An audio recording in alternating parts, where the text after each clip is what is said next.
Good morning, all of you. And today we are going to start the first topic of first chapter of Class 8 Science, and the chapter name is Crop Production and Management. Dear students, first of all, we are going to understand the term agriculture, crop production and management. So agriculture is the process of growing plants and rearing animals for food. Clothing and other useful products is called agriculture, यानी कृषि उसे कहते हैं जिसमें plants को grow किया जाता है, एनिमल्स को पाला जाता है for food and clothing and other useful products को गेन करने के लिए। एंड क्रॉप्स मीन्स फसल एंड मैनेजमेंट मीन्स उस उत्पादित प्रोडक्शन मीन्स होता है उत्पादन करना एंड मैनेजमेंट मीन्स उस उत्पादित फसल का देखरेख करना, बचाव करना, सुरक्षित करके रखना। We all know that all living organisms require food for the survival of their life. We also know that plants can make their food by photosynthesis. What is photosynthesis? So photosynthesis is the process by which plants make their food on their own by using the raw materials just as carbon dioxide, water, sunlight and chlorophyll. Animals including humans can't make their own food. Animals तो अपना खाना नहीं बनाते हैं, साथ ही साथ human being भी अपना खाना स्वयं नहीं बनाते हैं, वो टोटली डिपेंडेंट होते हैं प्लांट्स पर। The energy from food is utilised by organisms for carrying out their various body functions. जो भी खाना हम लोग खाते हैं उस खाने का यूज़ हम लोग कहाँ करते हैं, उस खाने से हमें एनर्जी मिलती है और उस एनर्जी को हम लोग यूटिलाइज कहाँ करते हैं, ऑर्गेनिज्म कहाँ यूटिलाइज करते हैं, तो for carrying out various body functions such as digestion, respiration and excretion. Origin of agriculture. Dear student, सबसे पहले हम लोग ये जानेंगे कि आखिर एग्रीकल्चर का जन्म कैसे हुआ, कहाँ हुआ। People were wandering in groups in search of food and shelter till 10,000 BC। लगभग 10,000 BC तक लोग जो है अपने खाने के लिए और अपने घर के खोज में, आश्रय के खोज में, भोजन की तलाश में ग्रुप्स में ग्रुपिंग करके एक जगह से दूसरी जगह मूव करते थे।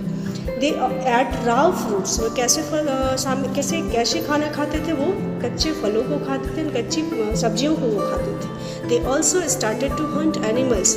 इतना ही नहीं हुआ, धीरे धीरे वो एनिमल्स को भी हंट करने लगे, शिकार करने लगे। With the passage of time they knew to cultivate land and started to produce wheat, rice, etc. Therefore, people knew agriculture and thus was the agriculture born. इस तरह से कृषि का जन्म हुआ, एग्रीकल्चर का जन्म हुआ। जैसे समय बीतता गया, लोगों को कृषि का ज्ञान हुआ और लोग जितने भी हमारे एंसेस्टर्स थे, जो हमारे अर्ली मैन थे, वो क्या करने लगे, वो लैंड को कल्टीवेट करने लगे और वीट, राइस, etc. बहुत सारे ग्रेन्स को वो उगाने लगे। इस तरह से कृषि का जन्म हो गया। And the next term is crops. What is crops? When same kind of plants are grown and cultivated at same places in large quantity are known as crops. यानी फसल उसे कहते हैं जब लार्ज क्वांटिटी पर किसी भी फसल को हम लोग एक ही खेत में लगाते हैं तो उसको फसल कहा जाता है। That type of plants are known as crops, जैसे कि cereal crops, vegetable crops, fruit crops.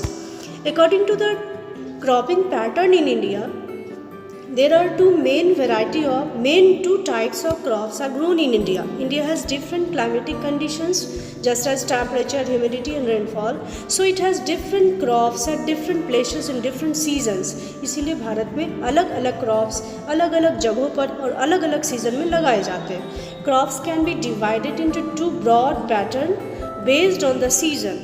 These are explained below.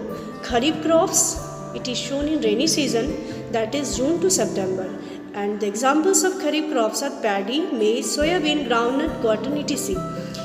Rabi crops, it is grown in winter season, that is October to March, and the example of Rabi crops are wheat, gram, pea, mustard, linseed, etc.